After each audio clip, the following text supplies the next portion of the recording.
Introduction to International Business. This is a module course we are having for this semester, and my group mates are Mahmud Islam, Hope Fai, and K Witness. It's me exactly. And we're going to talk about Sarawak layer cakes in India. It means like whole nation knows that Sarawak layer cake is famous and everyone knows about it. And we're going to bring this business in the market of India, which has the biggest opportunity we guess, and yes, we have explained everything in this video clearly. Sarawak layer cake is basically layered cake traditionally served in Malaysia on special occasions. In Malay language, the cake are known as cake lapis Sarawak or cake lapis. They are often baked for religious or cultural celebrations. People in Malaysia practice an open house on festival days. A unique feature of Sarawak open houses is the modern layered cake. According to history, layered cakes have been made in Jakarta, Indonesia since the year 1970s, 1980s. During the time, Betawi people came to Sarawak and taught the people there how to make the special Betawi cake. The Sarawak people then added new ingredients, flavor and colors that results in a new version of layer cake being introduced and named as Sarawak layer cake. In addition, modern Sarawak layer cakes were inspired by Western cake making in the early 90s, and it solely been improvised. Sarawak modern layer cakes can be divided into two categories: cake with ordinary layer and cake with pattern, modified or shaped. All must have at least two colors. Majority of these cakes that are sold in the market are baked in oven. A baked cake has a high firm texture and the layer are fastened together with jam and sweet substance. The multiple layer and patterns is achieved by pouring a thin layer of different pattern flavor on top of each another before the cake are baked. You can get vanilla, chocolate, orange, strawberry flavor or a combination of any one of them. Sarawak layer cake has a high demand because of its high diverse taste, and it has different colors and different textures. It also have different shape. It represents the state of Sarawak. The current market valuation is average for Sarawak layer cake because it has to fight with a lot of competitors in Malaysia. The cost to make the Sarawak layer cake is 20 to 100 depending on the type of the cake they ordered, and the selling price will be 65 to 200. And this is based on the information we got there. Okay, now I'm going to present entry mode of India, and me and my group members are designing using franchising.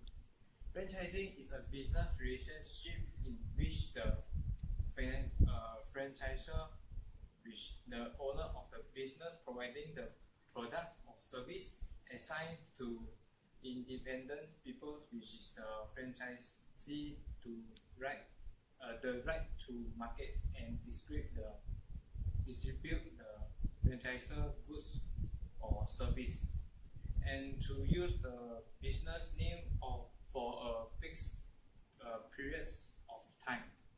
And the second one is the International Franchisor Associations defines franchising as a continued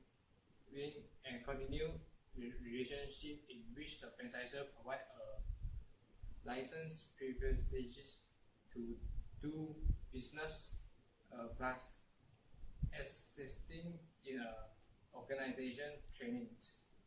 And now I'm talking about the advantage of entering the Indian markets. First is the law and language. They are using English as the commonly spoken language. Ongoing relationship between the franchisor and the franchisee become more easier to manage. This also will help the spirit of partnership through easy to communications. And the current law of contract and the trademarks Acts provides sufficient protections for a foreign franchisor in the event of emergence of any legal issues. And the next advantage of entering the Indian market is huge markets. The size and geography of India is ideally suits for business through the franchising models, particularly in the service sector of the economy. And combining with the people with local market knowledge can be an enormous help in dealing with meetings the market needs of the reserve country that India is. And the next advantage of entering the Indian market is huge markets. The size and geography of India is ideally suits for business through the franchising models, particularly in the service sector of the economy. And combining with the people with local market knowledge can be an enormous help in dealing with meetings the market needs of the reserve country that India is. There is an advantage. Also, they also have a disadvantage of entering the Indian market. The first point is customer service. Customer service is one of the important factors that give huge impact on organizations and the image. If a company provides poor customer service, it will help many disgruntled customers. Many companies have gone out of business because of poor customer service. And the next disadvantage is culture incompatibility. And the next disadvantage is culture's incompatibility. Is one of the challenges exists in the Indian markets. And the next disadvantage is culture's incompatibility. Is one of the challenges exists in the Indian markets as the culture that they practice are different from others. And they might still practice their traditional cultural values and deserve to maintain the unique relationship with it. Okay, so I'm going to talk about the international business environment of India. So can you go to the next slide? Yes, in terms of economic factors, not considering expanding a business in India basically means ignoring one of the most promising new markets, if not the most, of the decade to come. India's economy is one of the most fastest expanding in the world, and economic forecasts paint India as the 5th largest consumer market in 2025. According to IMF, India is the 10th largest economy in the world. Its GDP was 1.876 trillion in the fiscal year 13 and 14. Everything is much more affordable compared to other countries like UK and United States and even Singapore. In terms of demographic factors, looking at India's demographics, you can see that it's a very young nation. According to census data in 2011, 58.3% of the population was below 30 years old, and in contrast, 17.6% was between 20 to 29 years of age. Over 31% of population was urban. Nearly 42% of the urban population was about 20 to 44 years old. Now, when it comes to the size of middle class, it's massive. Around 300 million people, which is comparable to the size of the entire European Union market. Yeah, when it comes to socio-cultural factors, India is a very diverse country. In terms of religion, there are 4 main religions in India that is practiced usually. These religions are Hinduism, Islam, Christianity, and Sikhism. Other than that, people also practice Buddhism, Jainism, and Judaism, and also other religions. English is very much widely used in national, political, and commercial communication, but in terms of language, Hindi is most widely used as official language, and there are also other 21 official languages like Telugu, Marathi, Bengali, Tamil, Urdu, and Gujarati. In terms of festivals, Indians celebrate a lot of festivals like Eid al-Adha, Eid al-Fitr, Guru Nanak Jayanti, then Christmas, etc.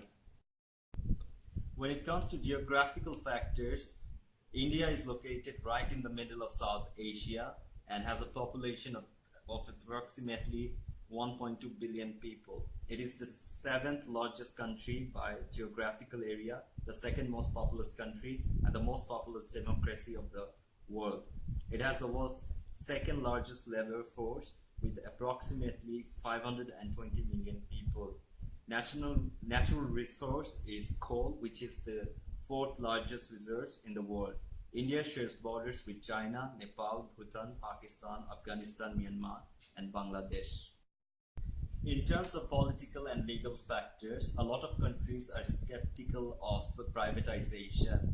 This is why more companies from developed nations are establishing new operations in countries where they don't have to deal with strict laws and policies. This is why India is a very lucrative place for international business, because in the recent years, several important bills that are beneficial for most industrial sectors have been passed in the Indian Parliament, starting from the Goods and Services Tax Bill to the Direct Taxes Code Bill. The current Modi government largely focusing on intellectual property right as well as the land acquisition bill. This will certainly help our market proposal. Okay, now I'm going to talk about recommendation of marketing mix. This is basically going to help the business in the long term when it comes to gaining enough profits. Yes, now I'm going to talk about the 4 P's of marketing mix, which are product, price, place, and promotion. So when it comes to product, we strongly believe that the sour layer cake business should apply the customization strategy, because clearly the cultural differences between Malaysia and India is massive. Hence, standardization way of marketing in everything might not work here. Customization strategy will basically satisfy the customer's needs and wants. Customers will be more satisfied since it predominantly focuses on what customer specifically needs and the changes they want. Through customization, customers can also enjoy a wide range of variety, and this system demands creativity which might serve the firm well in the long term. This is why the Sarawak Layer Cake firm will be offering more options as products will be displayed in various sizes, shapes, and designs. The quality of the product should be ensured, and any preference or demand from the customers to modify the product will be appreciated and delivered. If you're conducting a business, any sort of business, and you don't know how to place your product, how to locate your product to the target market, then your business will certainly be a disaster. The understanding of where should marketers locate their product is very, very crucial. In India, the income gap between the rural people and the urban people is pretty visible. Yes, there is a big gap in per capita prevails, which needs to be addressed. Hence, the Sarawak Layer Cake business should focus more on the urban areas rather than the rural ones. Furthermore, the celebration of different festivals also mostly takes place in the city areas, which is why it would be very wise for the business to be more city-centric than doing it all over the country. Promotion is basically the bridge between the product and the customers. Therefore, the marketers need to know how to build and use this bridge perfectly. Firstly, the Savaclear business should focus on advertising in social media, since the growth of social media is staggering in India. Roughly around 135 million people in India, which is basically 10% of the total population right now, is using social media. It would be also awesome if the business can also offer the option of online buying. Plus, for customer reviews, a blog can be introduced to make them more involved in the process. Furthermore, during the times of festivals in India, there is a ritual that they buy sweets and cakes in large quantities. Keeping that in mind, special discounts for special occasions would be very handy in promoting the product for the long term as well. For any business, pricing strategy is a very key component when it comes to gaining enough profits at the end of the day. Pricing is a key component of the marketing mix as well. If we analyze the Indian market, we cannot turn a blind eye to the size of the middle class. The Indian middle class is estimated around 300 million people, which are almost the size of the entire European Union market. So basically, we cannot just put a very expensive price on our product, because price elasticity of cakes in India will be more due to its large middle class existence. But what we can do is target the huge consumer market and sell in large quantity, which will yield the profit. It is also important to recognize that in India, the cost of production is significantly less compared to other countries. So naturally, we can afford to put a less expensive price on the product, but only if we can sell it in large quantity. By the look of Indian big size consumer market and the cultural preference of celebrating various festivals, it seems gaining profit with proper pricing is possible. Since the income gap between rural and urban area is massive in India, hence we believe that price discrimination in different cities can be very handy in terms of gaining more profits. Lastly, a complete understanding of the price set by the competitors in the existing market is going to be very vital as well. Thank you for watching this video.